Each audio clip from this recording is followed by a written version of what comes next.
Magandang araw mga kabayan, bigyan niyo ako ng ilang segundo dahil espesyal ang araw na to, August 14, birthday ko ngayong araw. Pero ang pinaka-espesyal, meron akong bagong kanta na i-release, JD Inborn. Kung gusto niyo manood ng horror type, ulitin ko, horror type na music video, eto siya, nasa screen, papakita ko. May mga kasama akong models dyan na gumanap sa ating music video. Kung interesado kayong pakinggan at panoorin, nasa comment section yung link. Huwag niyo rin kalimutan na mag-comment ng hashtag JDInborn. Malaking tulong yan para mas marami pang makanood ng music natin. Minsan ko lang to ginagawa, parang every birthday ko once a year. Kaya sana supportahan ninyo mga kabayan. Maraming salamat. Ang kwentong ito ay hango sa totoong buhay. Mula ito sa isa nating kabayan na itago na lang natin sa pangalang Omar. Walang eksaktong taon, probinsya ng Mindoro. Namuhay sa isang payak na pamayanan itong si Omar, kasama ang kanyang mga magulang. Mangingisda ang ama, at ang ina ay nagtatrabaho sa bilaran ng tuyo malapit sa kanilang bahay. 15 taong gulang ang binata, kasalukuyang nag-aaral sa sekundarya. Pilit na iginagapang ng mga magulang ang pag-aaral nito upang makapagtapos at magkaroon ng magandang kinabukasan. Mahusay sa klase ang binata. Sa katunayan ay magtatapos ito ng may pinakamataas na karangalan. Tay, gusto ko pong naroon kay ni nanay kapag aakyat na ako sa entablado ha. Para sa inyo mga karangalang matatanggap ko. Kung hindi dahil sa pagsisikap nyo, hindi rin po ako makakapagtapos ng pag-aaral. Wika ni Omar. Ay naku anak, huwag mong isipin yon. Masaya kami ng nanay mo dahil tinupad mo ang pangako mo sa amin na makapagtapos ng pag-aaral. Ayun lang ay sapat ng kabayaran para sa lahat ng pagsisikap namin. Tugon ni Mang Binsoy, tatay ni Omar. Maliban sa maliit na bangkang pangisda, may maliit ding taniman ng gulay ang matanda na siya namang pinagkukunan nila ng pang-araw-araw na kita. Buwanan ng sweldo ng kanyang ina sa paggawaan ng tuyo. Samantalang si Mang Binsoy naman, lingguang kumukuha ng perang pinagbebentahan ng mauhuling salinas sa mga gumagawa ng tuyo.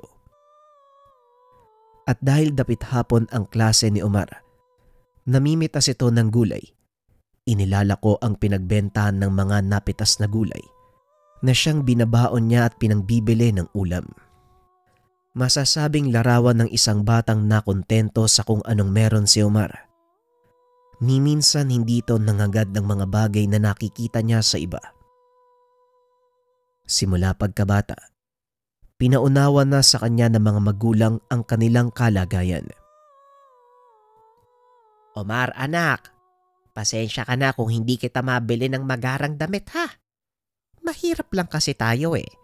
At ang kinikita namin ng tatay mo, sapat lang sa pagkain natin at mga gastusin. Eh hayaan mo sa susunod. Pag nakaluwag kami ni tatay bibilan ka namin ng bagong pantalon. Wika ng ina ni Omar, si Aling Milagros. Hindi nyo naman po kailangang humingi ng tawad sa akin Naunawaan ko po ang lahat at isa pa. Masaya na ako sa kung anong meron. At hindi naman po ako naghahanap ng sobra-sobra Ako pa nga ang dapat magbigay sa inyo ni tatay Kasi alam kong sobra na yung sakripisyo nyo para sa akin. Wika ni Omar. Nang makapagtapos ito ng pag-aaral, nagpasya si Omar na hindi na muna papasok ng kolehiyo dahil nais nitong makatulong sa mga magulang. Naunawaan naman ng ama ang naging desisyon ng binata. At dahil wala itong alam sa pangingisda, pinili ng binatang palaguin ng kanilang taniman sa likod ng bahay. Nagdagdag pa ito ng ilang pananim para malako, kasama dito ang mga siling pula. Nilinis ng binata ang madamong bahagi ng kanilang likod bahay para pagtaniman ng mga bagong pananim. Mag-iingat ka dyan banda sa punso ha. Dahil buhay yan. may mga nakatirang engkanto. Wag na wag mong gagalawin ang bahaging yan, Omar. Wika ni Mang Binsoy. Opo tay, wag po kayo mag-alala. Nasabi na din sa akin ni nanay ang tungkol sa punso. At kahit hindi ako masyadong naniniwala, wala naman sigurong masama kung susundin ko ang sinasabi niyo eh. Sige ho, kailangan ko nang itanim yung mga punla ng sili. Baka abutin pa ako ng dilim eh. Tugon ni Omar. Ngunit sa kabila ng pag-aalala ni Mang Binsoy, nawala pa din sa isip nito ang tungkol sa punso. Tuloy-tuloy lang sa pagtatanim ang binata. Hindi nito namalayang malapit pala ito sa lugar na sinasabi ng kanyang ama. Kinagabihan matapos kumain, naupo si Omar sa tabi ng bintana. Tanaw mula doon ang kanyang mga pananim. Maliwanag ang buwan ng mga oras na yon, kaya naman kitang-kita nito, maging ang maliit na dagang kumakain ng bunga ng kanyang mga talong. Lumabas ang binata at dala ang sulo upang bugawin ang mga ito. Ngunit alam ni Omar na kahit anong gawin niya, hindi mapipigilan ang mga daga sa pagkain ng kanyang mga pananim. Ay naku, bahala na nga kayo dyan. Tirahan nyo na lang ako ng mailalako ko bukas. Pakiusap, huwag nyo namang kainin ng puno ha, para pare-pareho tayong makikinabang. Sige na nga, kayo na muna. Bukas na lang ako. Wika ni Omar. Napapangiti na lang si Mang Binsoy sa sinasabi ng anak. Kung papabayaan mo ang mga daga na kainin ang mga pananim mo, ay wala ka nang kikitain. Wika ng ama. Siguro ayos lang po yun tay, ang importante. May mga kaibigan ako natulungan. Isa pa, kahit anong pigil ang gawin ko sa kanila, wala ding silbi. Babalik at babalik lang din ang mga daga. Kaya hinahayaan ko na lang sila. Ang payo po ni nanay, kapag kinausap daw yung mga daga, hindi na nila gagalawin yung mga pananim ko eh. Pero sige na tay, matutulog na ako, gabi na eh. Tugon ni Omar. Matapos maglinis ng katawan, dumiretso na sa silid si Omar upang matulog. Mag-iisang oras nang nakaiga ang binata, ngunit hindi pa rin dinadalaw ng antok. Naisipan nitong lumabas ng silid upang magpahangin sa kanilang maliit na beranda sa harap ng bahay. Naupo ang binata habang umiinom ng mainit na gatas para makatulog. Nang mapansin nito ang maliit na nilalang na naglalakad, hindi nito masyadong naaninag ang figura, kaya hinayaan niya lang ito. Sa isip ng binata, marahil daga lang ito na gumagala sa kanilang bakuran. Marami ang dagang bukid sa bahaging iyon ng kanilang baryo, at dahil medyo makapal ang talahib doon, hindi na gaanong napupuntahan ng mga tao. Ilang minuto ang nakalipas.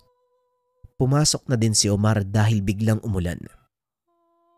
Kinabukasan maaga itong bumangon para mag-ani ng mga gulay na ilalako. Laking gulat ng binata dahil walang nabawas sa mga pananim. Napangiti ang binata at nagpasalamat. Maraming salamat naman, hindi ginalaw ng mga mababait kong kaibigan ang mga tanim ko. Ako nang bahala sa inyo. Wika ni Omar. Nagsimula ito sa pag-ani ng mga pananim. Nag-iwan ito ng ilang perasong gulay sa tapat ng inaakala nitong butas na pasukan ng mga daga. Ano ba ang ginagawa mo dyan, Omar? Bakit mo inilapag yung mga gulay dyan sa butas? Tanong ni Mang Binsoy. Kakarating lang nito galing sa pangingisda. Magandang umaga po tay. Wala naman po. Nagpapasalamat lang ako sa mga alaga kong daga. Hindi nila ginalaw yung bunga ng pananim nating kagabi. Kayo po, kumusta naman po? Tanong ni Omar. Mabuti naman. Medyo maganda ang huli at marami din ang naibenta ko. O sige ha, Magpapalit na muna ako ng damit at basang-basa ako eh. Tugon ni Mang Binsoy. Matapos ang pag-uusap, umalis na ng bahay si Omar. Naglako ito ng mga gulay. Pagsapit ng hapon, masaya itong umuwi ng tahanan. Ngunit nanlumo ito nang makita ang inang nakahiga sa kwarto habang dinadaluhan ng isang manggagamot. Tay, ano pong nangyari kay nanay? At saka bakit nandito si Mang Burdig? Tanong ni Omar. Bigla na lang kasing hinimatay ang nanay mo habang nagsisiga sa likod ng bahay. Sinindihan niya yung nakaumpok na damo malapit doon sa punso. Ang sabi ni Mang Burdig, pinarusahan siya ng mga duwendeng nakatira. Pero hindi pa sigurado kung anong totoong nangyari. Kasalukuyan pa siyang sinusuri ni Mang Burdig. Wika ni Mang Binsoy. Maya-maya pa ay tumayo ang manggagamot at kinausap ang mag-ama. Tama nga ang hinala ko. Duwende ang may kasalanan kung bakit nahimatay ang asawa mo, Binsoy. Wika ni Mang Burdig. Ano naman ang pwede nating gawin para gumaling ang asawa ko? Tanong ni Mang Binsoy. Mag-alay kayo at humingi ng kapatawaran sa ginawa niya. Sabihin niyong hindi sinasadya ang nangyari. Kapag hindi pa ito gumana, ipatawag niyo ako. Ako mismo ang magpaparusa sa kanila. Tugon ni Mang Burdig. Hindi na nagsayang pa ng oras si Omar. Dali-dali itong lumabas ng bahay upang bumili ng mga pang-alay. Ngunit pinigilan nito ng manggagamot. Teka, sandali Omar. Kapag mag-aalay ka sa mga duwende, dapat sarili mong pinaghihirapan. Magluto ka ng matamis na pagkain kagaya ng kakanin, latik. Paborito ng mga duwende ang matatamis. Wika ni Mang Burdig. Sige po, maraming salamat po sa payo, Manong ha. Sandali lang po at bibili ako ng malagkit at gata. Tugon ni Omar. Hindi nito alintana ang pagod sa buong araw ng paglalako. Sinunod nito ang sinabi ng manggagamot. Nang maluto na nito ang kakanin, naglagay ito ng kaunti sa platito at dinala sa punso. Mag-iingat ka anak ha. Maaaring hindi tanggapin ang alay mo at mapasama ka. Wika ni Mang Binsoy. Wala naman pong masama kung susubukan natin, tay. Malay mo, tama yung sinabi ni Mang Burdig. Wika ni Omar. Bagaman kabado, ipinagpatuloy nito ang pag-aalay. Inilapag ni Omar ang dalang pagkain sa harapan ng punso. Nagsimulang kausapin ang mga hindi nakikitang nilalang. Magandang hapon sa inyo mga kaibigan. Pasensya na kung nagambala o nasaktan man kayo ha. Hindi naman yun sinasadya ng nanay ko eh. At isa pa, hindi niya alam na may naninirahan pala dito. Kaya ito, nagdala ako ng makakain bilang alay at paghingi ng tawad sa inyo. Sana naman tanggalin niyo na yung sumpa sa nanay ko at maging magkaibigan tayo. Wika ni Omar. Matapos ay iniwan nito ang pagkain. Pumasok ang binata sa loob ng tahanan upang magpahinga. Ilang minutong nakalipas, biglang umulan ng malakas. Dali-daling bumangon sa higaan ng binata, nagdala ng payong papunta sa punso. Nanlaki mga mata ng binata. Wala na ang pagkaing inilagay. Tanging naiwan na lang ay platong pinaglagyan nito. Napakamot ng ulo si Omar. Muling pumasok sa loob ng tahanan. Bahagyang nanlumo ang binata dahil nang silipin nito ang ina.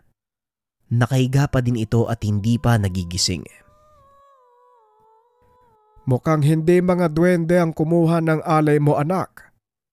Pero ayos lang. Pupuntahan ko na lang si Mang Burdig. Siya na ang bahala sa maga. Hindi na naituloy ni Mang Binsoy ang sasabihin. Biglang nagsalita ang nanay ni Omar. Anong gagawin mo doon kay Mang Burdeg? Bakit? Sino ang papatignan mo? Wika ng nanay at laking gulat ng binata. Nakita nitong nakatayo na ang ina sa pintuan ng kwarto. Magaling na po kayo, Nay. Mabuti naman, pinakinggan ng mga kaibigan ko ang aking hiling. Tinanggap nila ang alay ko. Wika ni Omar. Anong alay? At saka sinong mga kaibigan? Tanong ng nanay. Nawalan ka ng malay habang nagsisiga doon sa likuran. Hindi kita magising kaya pinatawag ko si Mang Burdeg. Ayon sa kanya, binalikan ka ng mga duwendeng nakatira doon. Kaya ka nawalan ng malay. At ito namang si Omar, nagluto ng suman, dinala sa punso bilang alay kaya ka nagising. Pagpapaliwanag ni Mang Burdeg. Kung meron mang hindi naniniwala sa mga engkanto sa kanilang pamilya, yon ang nanay ng binata. Ayon sa kanya, likha lang ito ng isipan ng mga tao, ginagawang panakot sa mga bata upang wag magpunta sa isang lugar. Ay nako, nagpapaniwala kayo sa albularyong yon. Laging lango sa alak ang matandang yon eh. Napagod lang ako, kaya siguro ako nahimatay. Wika ng ina. Hindi na nagsalita pa ang mag-ama. Mahabang usapin lang ang mangyayari kung sakaling ipipilit nila ang paniniwala. Kinagabihan, biglang bumuhos ang malakas na ulan. Alam ni Omar na maaaring magbaha sa kanilang likod bahay. Kaya naman sumuong ito sa ulan upang gumawa ng kanal na dadaanan ng tubig. Maging ang lagusan ng mga daga.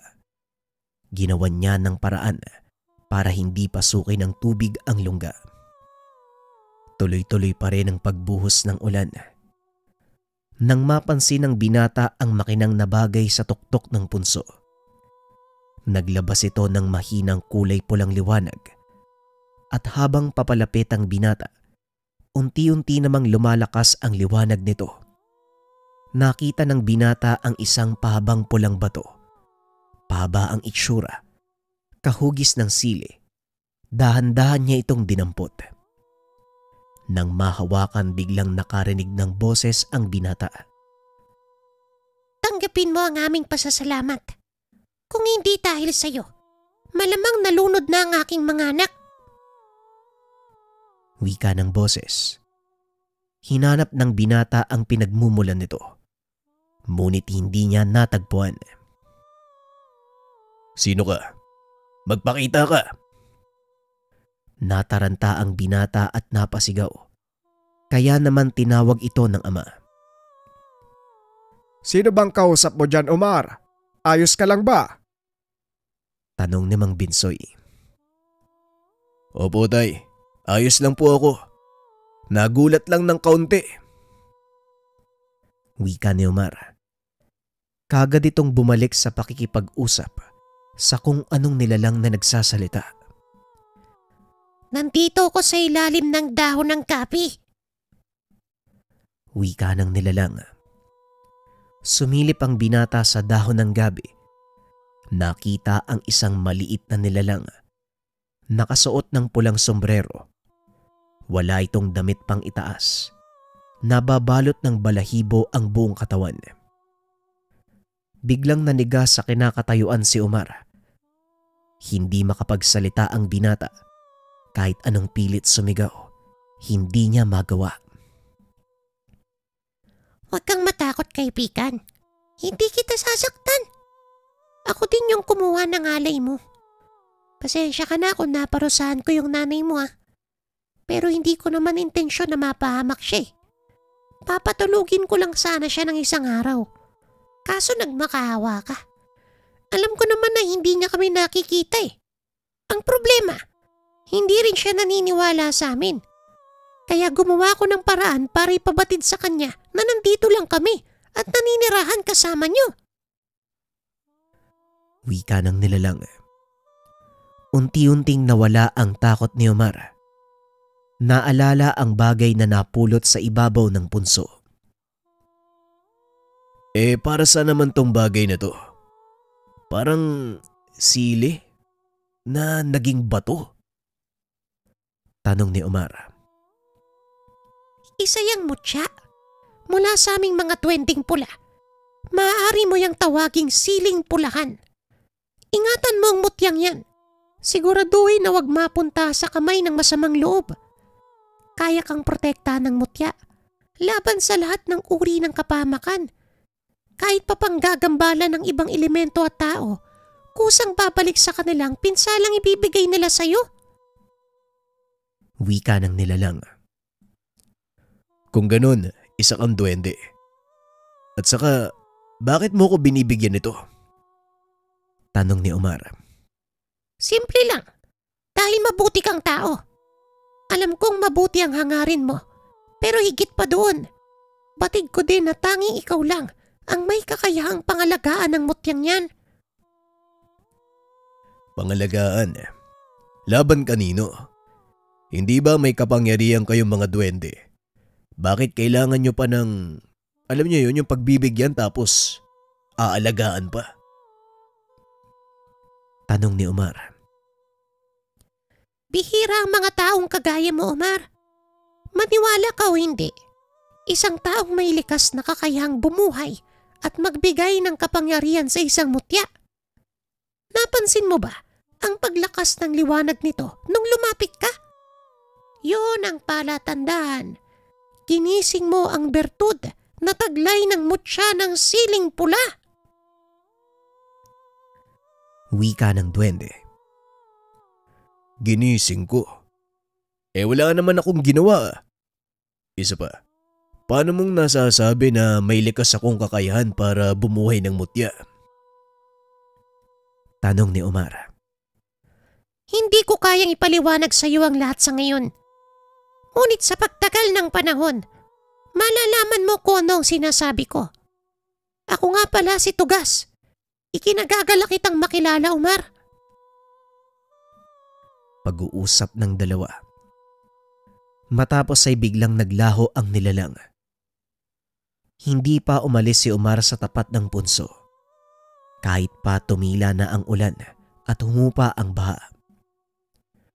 Kung hindi pa umihip ang hangin at hindi siya nakaramdam ng lamig, hindi pa siya aalis sa lugar.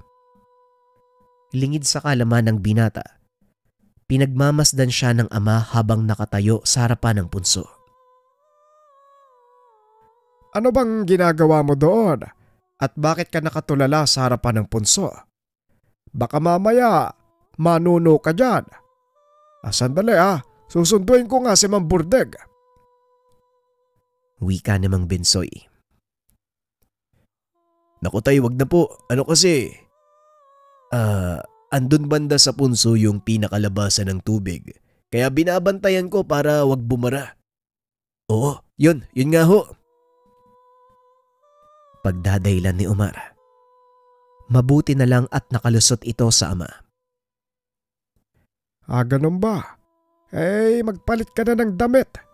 Tumila na ang ulan kaya susubukan kong lumaot para may pangbenta at pangbilad ng nanay mo bukas. Wika namang Binsoy. Malalim na ang gabi ng mga oras na yun. Kaya naman pinigilan ni Omar ang ama. Naku tay, pagpabukas niya na lang po yung pagpapalaot.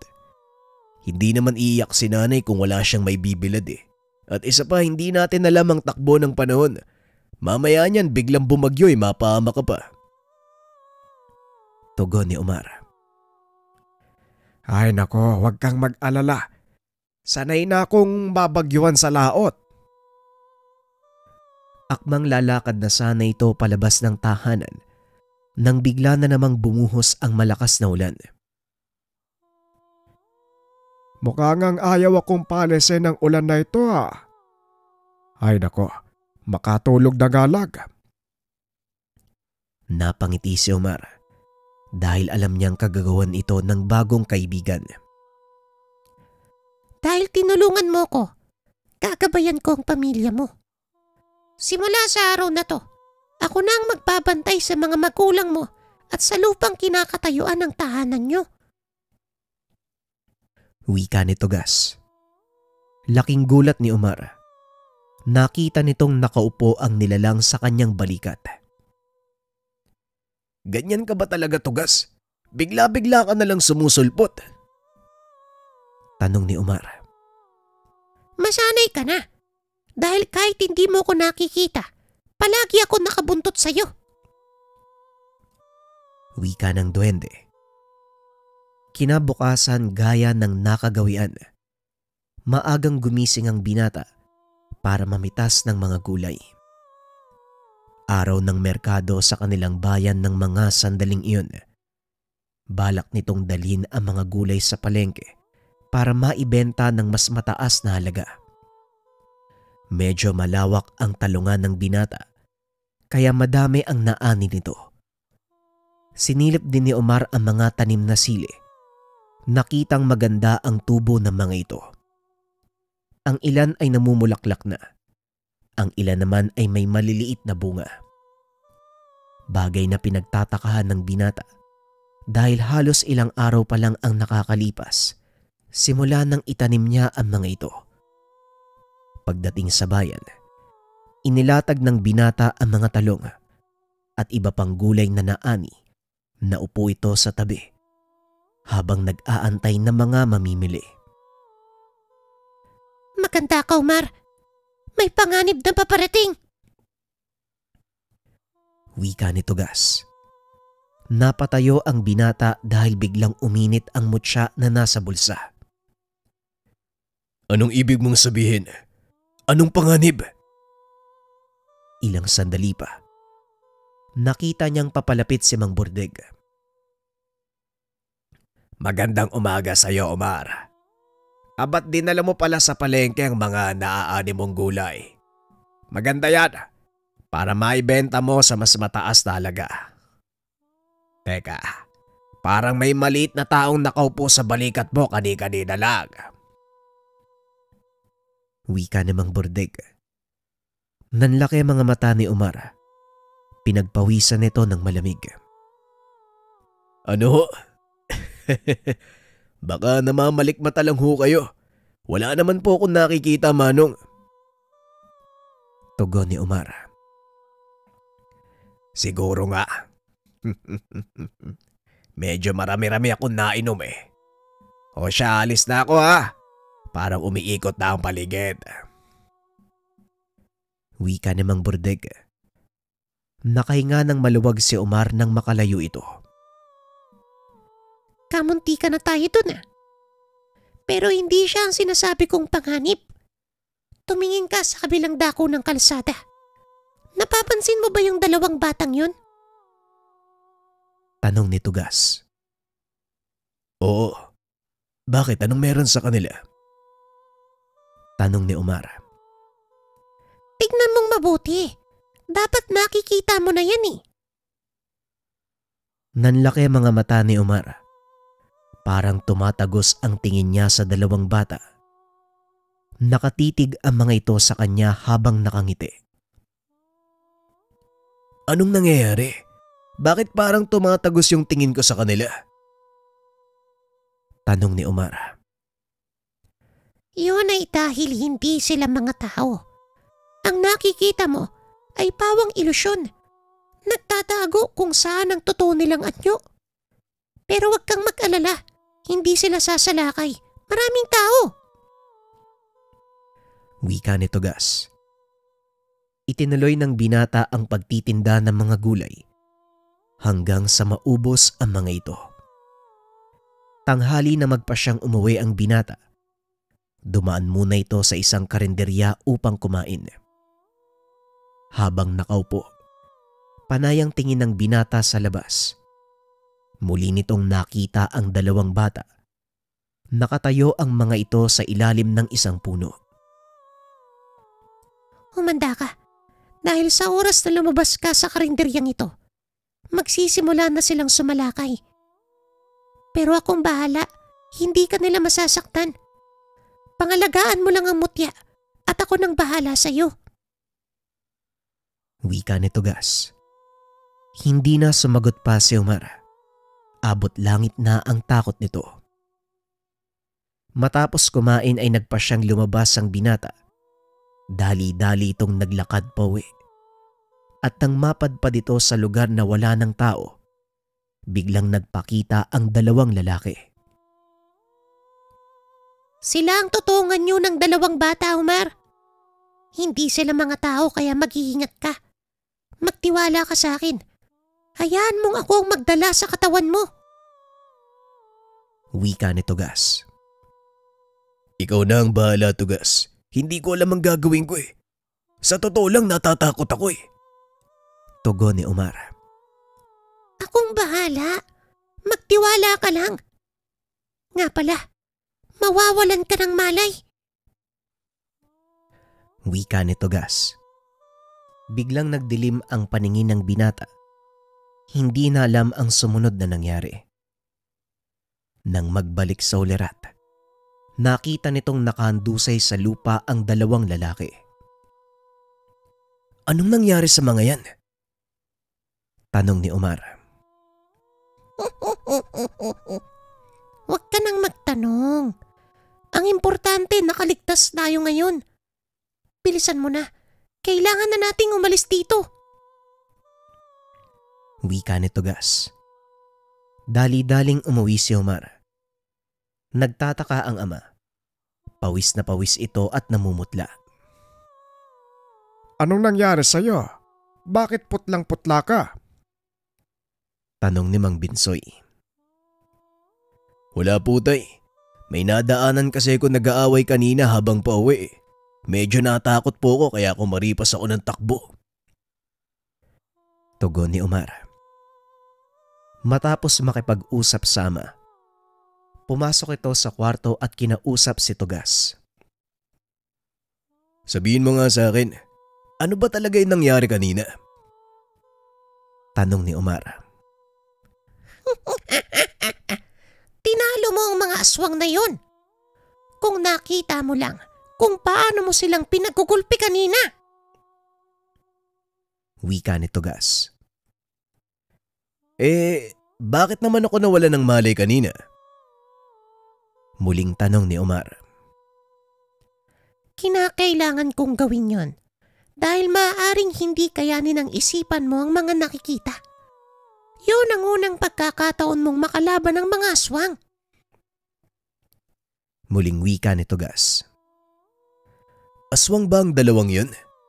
Bakit naman nila ako hinahabol? Tanong ni Omar. Kaya ng sinabi ko, ang hawak mo ay mutya na nagbibigay ng lakas sa mga elemento, kagaya ng mga aswang at engkanto. Hinahangad nilang makuha ang bagay para magkaroon ng sariling pinagkukunan ng lakas. Pagpapaliwanag ni Tugas. Simula pa lang, alam mo na ang panganib na pwede kong kaharapin. Bakit mo binigay sa akin yung mutya? Tanong ni Omar. Kagaya ng sinabi ko sa iyo, Omar, ikaw lang ang merong kakayahan na mangalaga ng ganyang uri ng mutya. Dahil sa kabutiang loob mo at likas na kabaitan, kaakibat ng pangangalaga mo sa mutya ay ang lakas, pati na rin ang kapangyarihan nito. Kaso nga lang, nariyan din ang panganib mula sa mga nilalang na naghahangad nito. Muling wika ni Tugas. Oo, nasabi mo na ang bagay na yan sa akin, Tugas. Pero ang hindi ko maintindihan kung bakit gustong makuha ng mga aswang ang mutyang nasa pangalaga ng iba. Tanong ni Omar. Ipinaliwanag naman ni Tugas ang lahat. Ayon dito, ang mutyang kagaya ng hawak ni Omar, isang uri ng mutyang pinagkukunan ng lakas ng mga elemento. Nakahanay ito sa mutyang gaya ng nara, tagulilong, linta, gabi at lansones. Ang mga uri ng mutyang ito may kakayahang magbigay ng buhay sa mga nilalang na umaasa dito, kagaya ng mga kama-kama at duwende. Kaya gano'n na lang ang pag-iingat nila sa mga ganitong uri ng mutya at kung bakit hinahangad ng mga aswang ang ganitong mutya.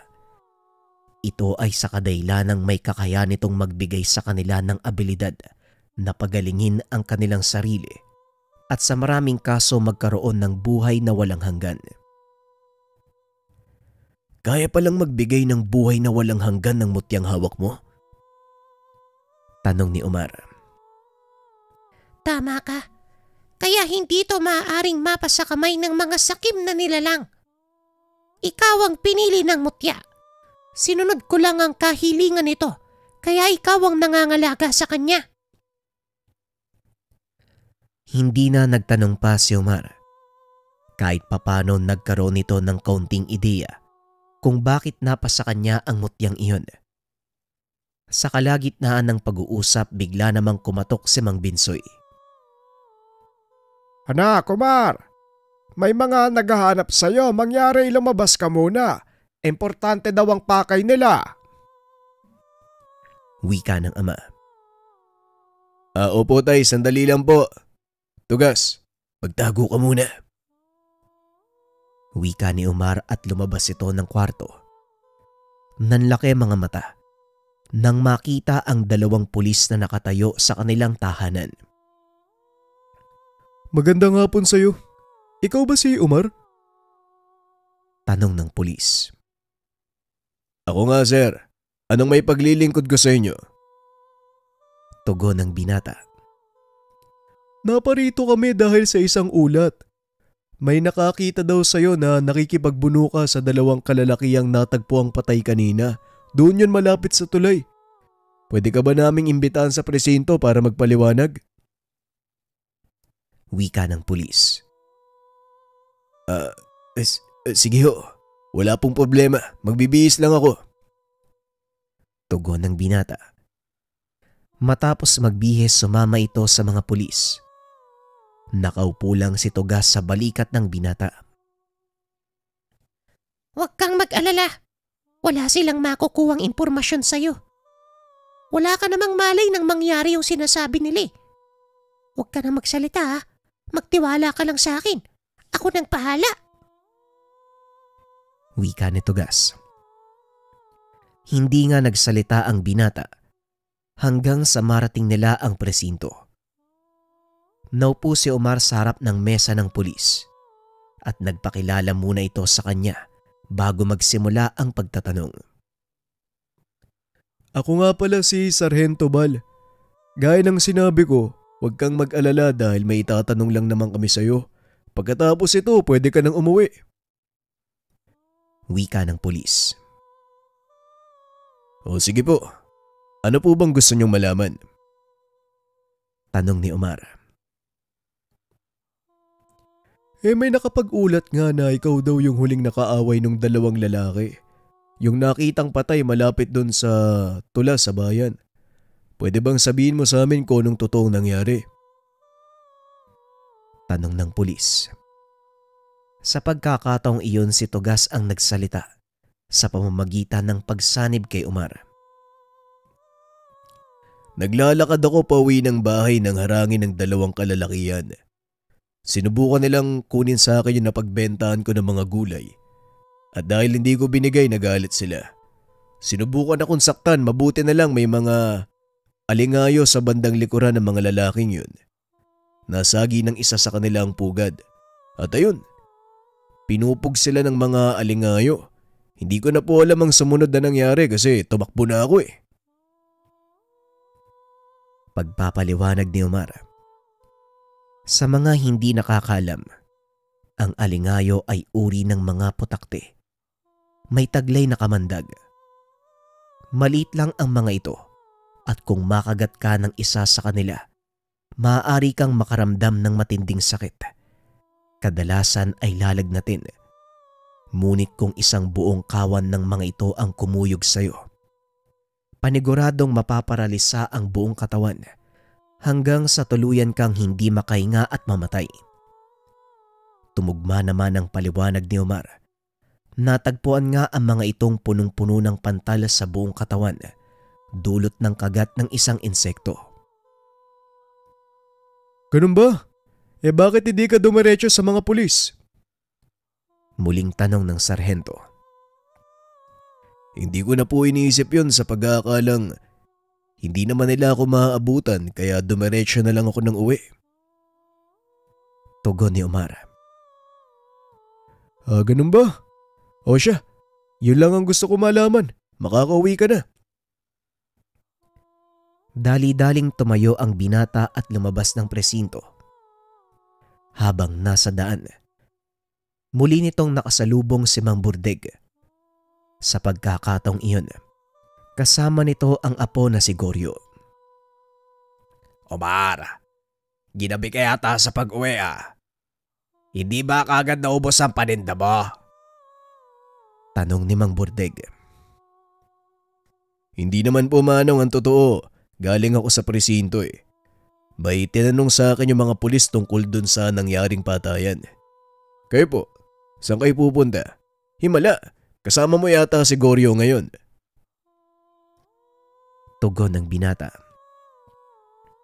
Sasamahan ko lang si Lolo na manggamot. Pinasundo kasi siya ng taga-kabilang bayan medyo nakainom na to. Wika ni Goryo. Sa hindi malamang dahilan, biglang nagkaroon ng interes ang binatang sumama sa matanda. Maaga pa naman siguro para umuwi. Pwede ba akong sumama sa inyo, Mang Burdeg? Gusto ko lang makita kung paano kayo manggamot. Wika ni Omar. Walang problema kung yan ang gusto mo. Tara, at baka gabihin tayo. Wika ni Mang Burdeg. Nagpatuloy ang mga ito sa paglalakad. Pagdating sa tahanan ng pasyente, nakita ni Omar ang napakaraming tao. Bakit naman ganyan karami yung tao? Ano bang nangyari sa pasyente? Tanong ni Omar. Ang sabi kasi ng sumundo sa amin, sinapian daw ng engkanto ang pasyente. Kung ano-ano daw yung lumalabas sa bibig May palaka, butiki, at mga insekto. Nanlaki ang mga mata ni Omar sa sinabi ng kaibigan. Nakisiksik ang mga ito sa maraming tao hanggang sa makapasok na sa loob ng bahay. Tumambad sa binata ang nakaigang lalaki. Gaya ng sinabi ni Goryo, nagkalat nga sa higaan nito ang maliliit na kulisa pati na din ang mga uod. Ano sa tingin mo nangyari sa kanya, Tugas? Tanong ni Omar sa kaibigan.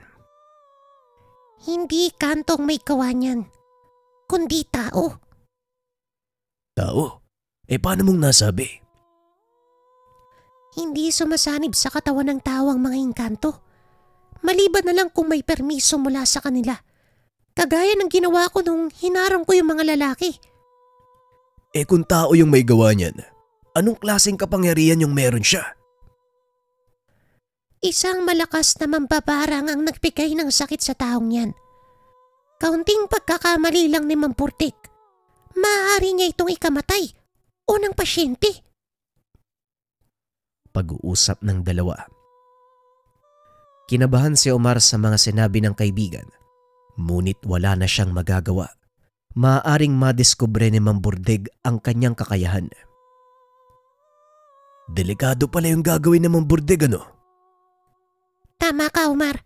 Hanggat maaari wag kang makikialam kung ayaw mong mabuko ka ng matanda. Wika ni Tugas habang pinapanood ang matanda. Hindi maiwasan ng binatang mapuna ang kilos ng katawan ng pasyente. Parang may kung anong gumagalaw sa ilalim ng balat nito. Patuloy sa pag-uusal ng mga dasal si Mang Burdeg. Ngunit tila walang epekto sa pasyente.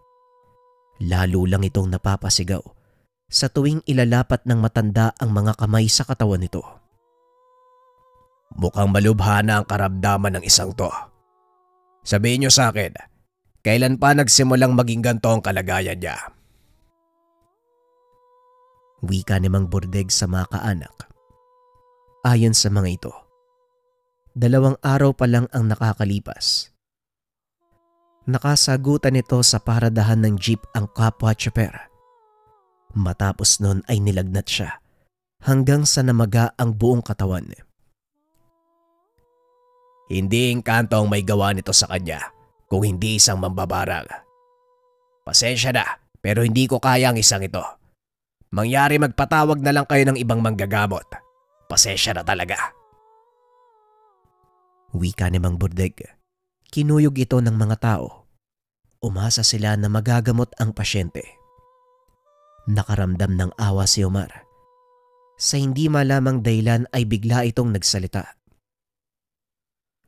Bitawan niyo ang matanda. Ako manggagamot sa pasyente. Nagtinginan ang mga tao sa kanya. Nagsimulang magtawanan. Maging si Goryo, natawa sa sinabi ng binata. Nababaliw ka na ba, Omar? Anong alam mo sa panggagamot? Tinitigan ni Omar ang kaibigan at naglakad papunta kay Mang Burdeg. Hinila nito ang matanda papunta sa isang sulok upang kausapin. Alam kong nakikita mo ngayon ang kaibigan kong duwende, Manong. Huwag ka nang maingay. Hayaan mong ako ang gumamot sa pasyente, pero huwag kang lalayo sa tabi ko. Magpapanggap kang tumutulong sa akin. Wika ni Omar. Nanlaki ang mga mata ng matanda. Dahan-dahang lumilitaw ang maliit na nilalang sa balikat ni Omar. Nakikita ko nga siya. O sige, magtitiwala ako sa iyo. Wika ni Mang Burdeg. Matapos ang pag-uusap, bumalik ang matanda sa tabi ng pasyente. Inantay ang susunod na sasabihin ni Omar. Sigurado ka ba sa gagawin mo, Omar? Sa oras na gamutin mo ang pasyente, sunod-sunod na ang magpapagamot sa'yo. Malalaman ng lahat ang kakayahan mo. Wika ni Tugas. Hindi ba sinabi mong ako ang tagapangalaga ng mutya? Sayang naman kung para lang sa sarili ko ang bisa. Kung kaya nitong makapagbigay ng buhay sa ibang nilalang, gagamitin ko na lang to para tumulong sa mga taong nangangailangan. Tugon ng binata. Matapos ang pag-uusap, lumapit na din si Omar sa pasyente. Nagbubulungan ang mga nakikiusyoso. Ngunit hindi na ito pinansin ng binata. Alam ni Omar, ikakagulat ng mga ito ang susunod na mangyayari. Ngayon kumuha ka ng isang basong tubig. Isaw-sawang hintuturo mo. Ihipan mo ng 3 beses at ibuhos sa katawan ng pasyente. Wika ni Tugas. Sinunod naman ni Omar ang sinabi nito. Nagulat ang mga nanonood dahil biglang napasigaw ang pasyente. Ang ilan sa mga ito ay nagawang magalit sa binata. Ano bang ginagawa mo? Bakit mo binuhusan ng tubig ang pinsan ko? Tanong ng lalaki. Nilingon ito ni Omar at tinitigan ng masama. Sa hindi malamang dahilan, napatras ito at nanahimik. Muling ibinaling ni Omar ang atensyon sa pasyente. Hinawakan nito ang kanang kamay. Muling nagsalita si Tugas. Huwag na huwag mong bibitawan ang kamay ng pasyente. Hawakan mo ng maigpit. Dahil ako na ang bahala sa lahat. Naupo si Omar sa tabi ng higaan. Inantay ang susunod na gagawin ng gabay na duwende. Ilang minutong nakalipas. Isa-isang naglalabasan sa katawan ng pasyente ang maliit na kulisap. Namamatay ang mga ito. Nalalaglag sa sahig. Hanggang sa tuluyan silang maubos. Ilang sandali pa biglang dumilat ang pasyente. Tinignan si Omar at nagsalita. Walang yakan, duwende ka. Bakit ang hilig mong makialam? Tanong ng pasyente. Nagulat ang lahat dahil iba ang boses nito. Sino ka? At ano ang dahilan mo kung bakit mo binigyan ng sakit ang taong to? Tanong ni Omar.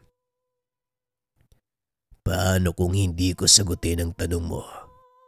May magagawa ka ba? Tugon ng pasyente. Alam ni Omar na ang kausap niya ng mga sandaling iyon ang mismong mambabarang. Nagulat si Mang Burdeg. Ni minsan hindi niya pa nagagawa ang ganitong pamamaraan. Kung makikipagmatigasan ka sa akin, makikita mo kung ano ang kaya kong gawin. Pero kung makikipagtulungan ka, siguro pag-iisipan ko ang susunod kong gagawin sa'yo.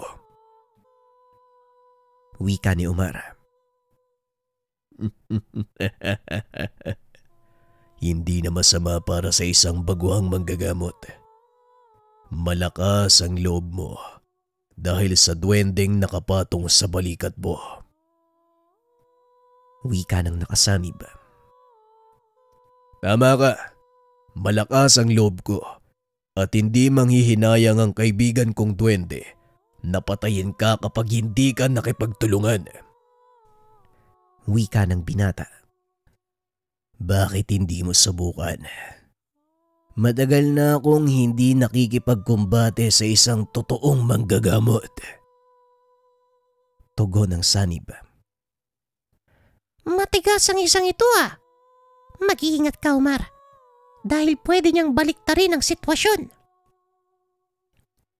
Wika ni Togas. Tumango lang si Omar at muling nag-isip.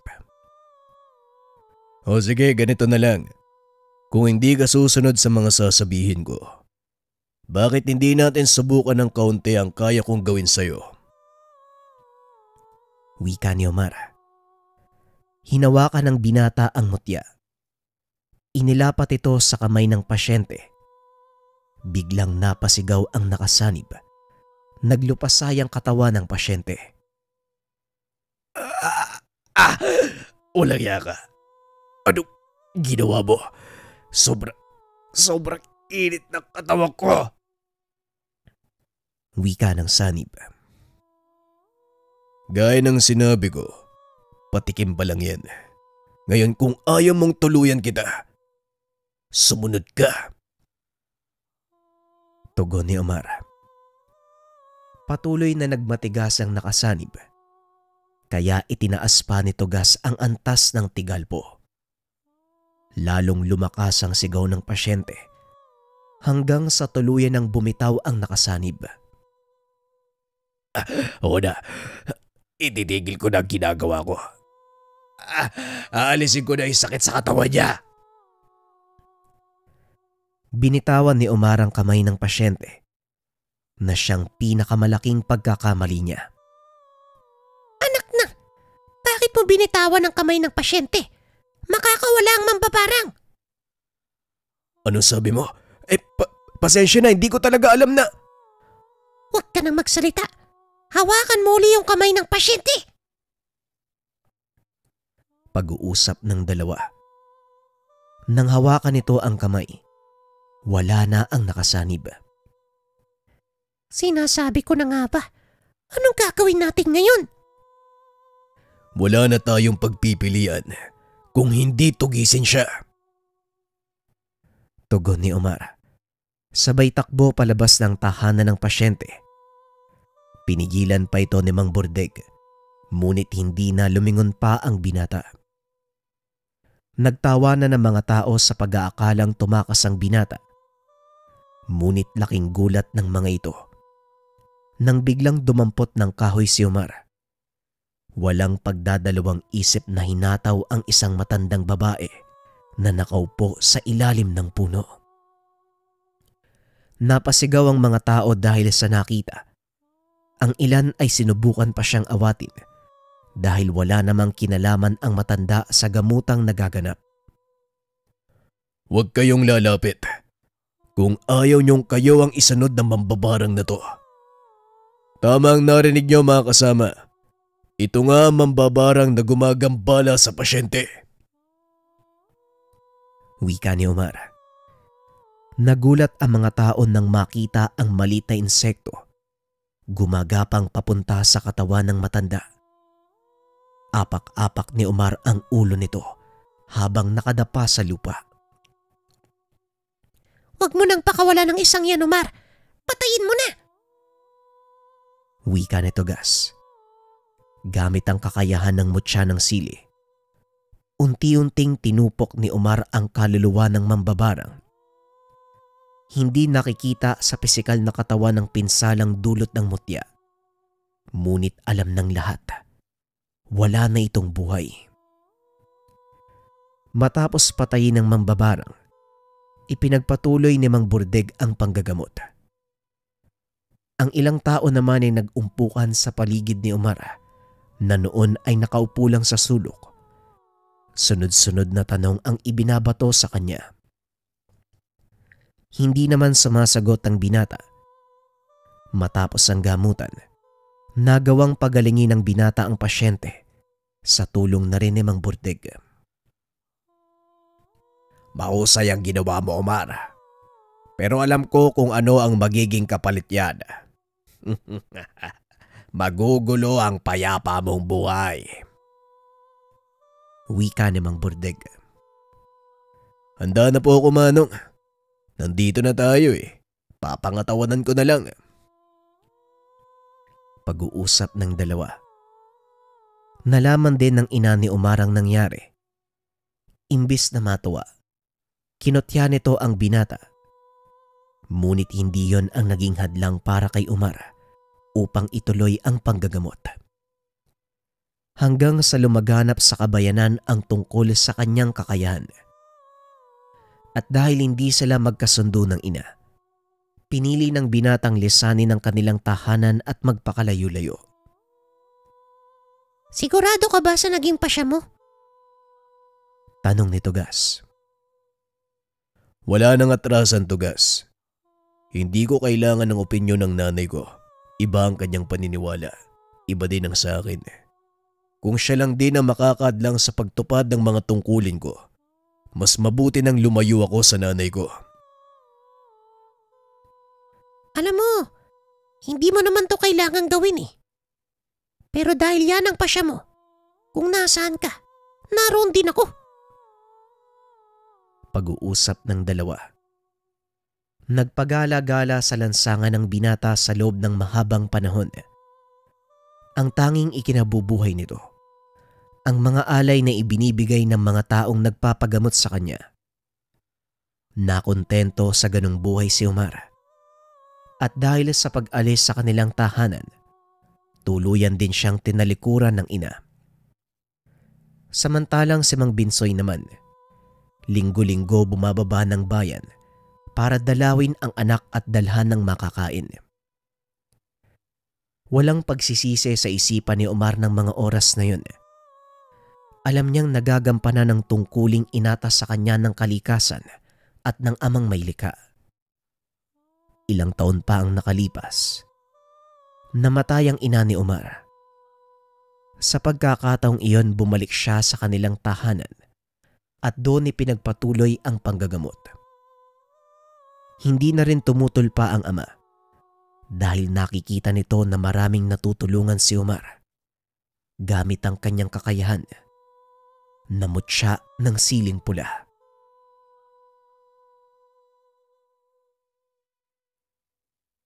Magandang araw mga kabayan, bigyan niyo ako ng ilang segundo dahil special ang araw na to, August 14, birthday ko ngayong araw. Pero ang pinaka-special, meron akong bagong kanta na i-release, JD Inborn. Kung gusto nyo manood ng horror type, ulitin ko, horror type na music video, eto siya, nasa screen, papakita ko. May mga kasama akong models dyan na gumanap sa ating music video. Kung interesado kayong pakinggan at panoorin, nasa comment section yung link. Huwag nyo rin kalimutan na mag-comment ng hashtag JDInborn.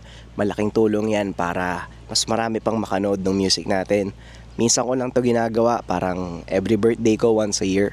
Kaya sana supportahan ninyo mga kabayan. Maraming salamat.